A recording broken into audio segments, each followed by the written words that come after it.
Hello, class. My name is Theo Sery. I will be teaching you your advanced composition English 311 for this summer, if we ever actually have summer show up. But I will be your teacher, and if you feel a little bit confused right now, that's completely understandable. It's an online class. I try to go very slow at the very beginning, at the very first day of class, so that everybody could either gather your books or catch up with other things and just make sure that you're involved with what is going on Blackboard and whatnot. I'm going to try to keep this class, since it is a 10-week class, I'm going to try to keep it extremely simple as far as the technology is concerned. I don't want you to be spending too much time trying to learn technology. So I'm going to keep it very bare bones, very simple. We're going to be learning straight out of lecture and the book and projects. Okay, you're gonna like this class.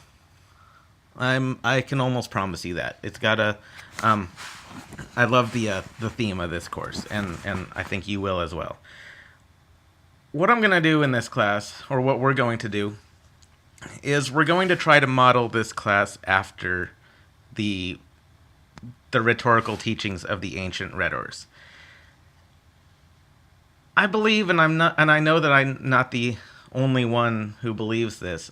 I do believe that in a lot of things that we do in our lives and in teaching and whatnot, in our education, I think that we often begin to neglect the fundamentals, neglect the traditions from which what we do comes from. Rhetoric is no different. I think that in rhetoric, and you guys all have learned what rhetoric is. You've taken English 111, you've taken either English 211, 212, 213, or 214, so you know what rhetoric is. You know ethos, pathos, logos, and kairotic moments and stuff like that. Well, maybe not kairotic moments, but we'll get into that. But I do think that we focus a lot on new rhetoric. What's going on in arguments? What's happening in Twitter and Facebook and blogs and TV and the internet and stuff like that, which is all well and good, and I'm going to be getting into that. I'm definitely not one to shy away from there. Those are that is our rhetorical situation. We deal with rhetoric within technologies, and that's fascinating if you really think about it. But at the end of the day, you have to also understand that all of these rhetorical situations and the rhetorical strategies come from a battery of tradition or traditions that starts with the ancient rhetors, with people such as Aristotle, Quintilian, Cicero, Plato, all of those. I'm not going to list them all. There's many. We're going to be going over a lot of them throughout the semester. You'll know them well. You'll learn a lot of Greek and Latin. So we owe a big debt to them.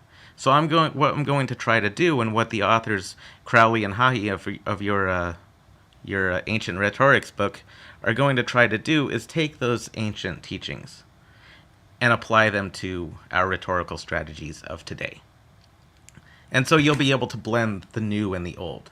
You're going to see how Greek and Latin can still be applied to what we're doing today. Okay? The main thing, is that the ancient rhetors believed in what was called well, actually, you know what? Yeah, actually, I'll go with that. The ancient rhetors believed that one thing that was most important, primary, critical, for their students to understand after they got through with the academy.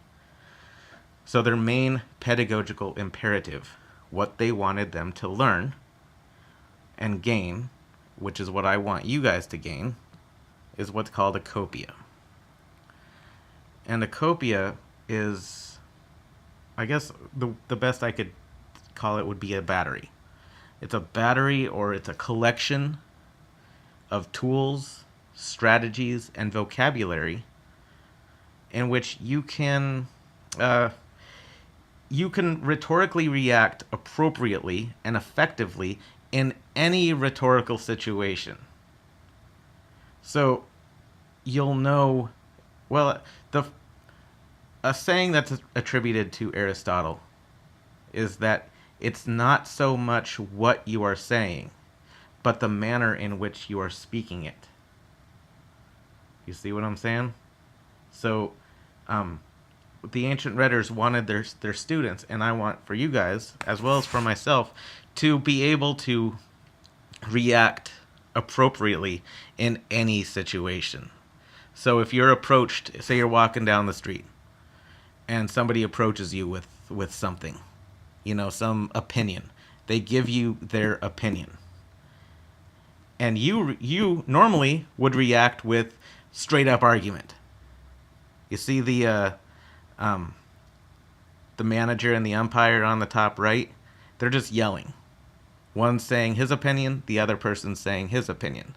I'm going to be going over that picture again a little bit later, because I do think that's an important one.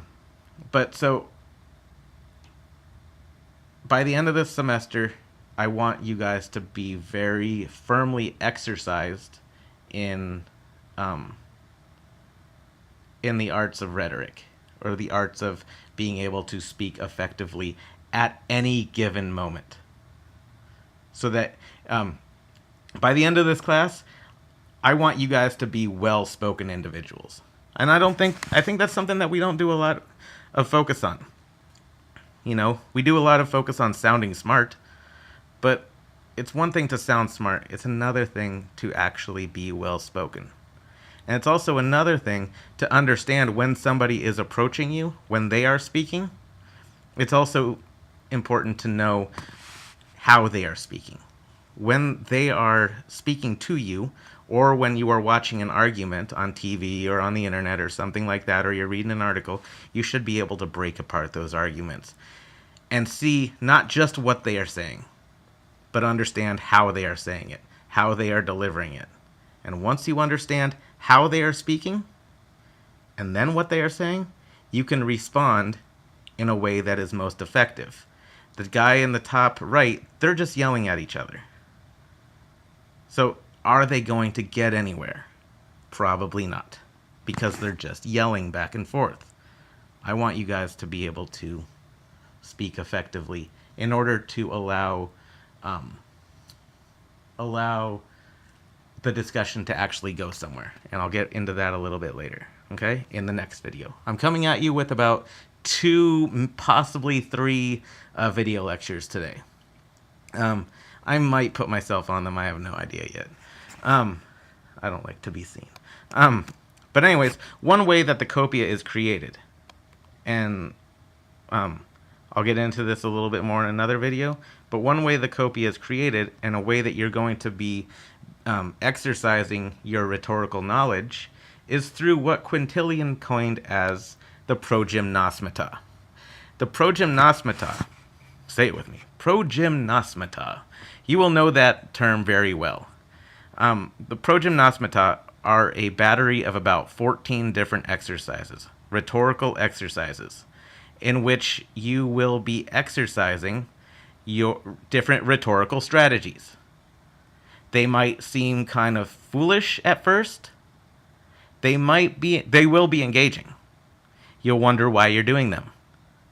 I'll get into that a little bit later as well. You'll wonder why you're doing them. But they are strategies with which to exercise your rhetorical muscle, per se. So every week, we are going to be doing one of them. This week, you are doing a fable or a tale. You can choose either of the two. You are going to be writing a fable or a tale, and you guys are all well aware of what that is.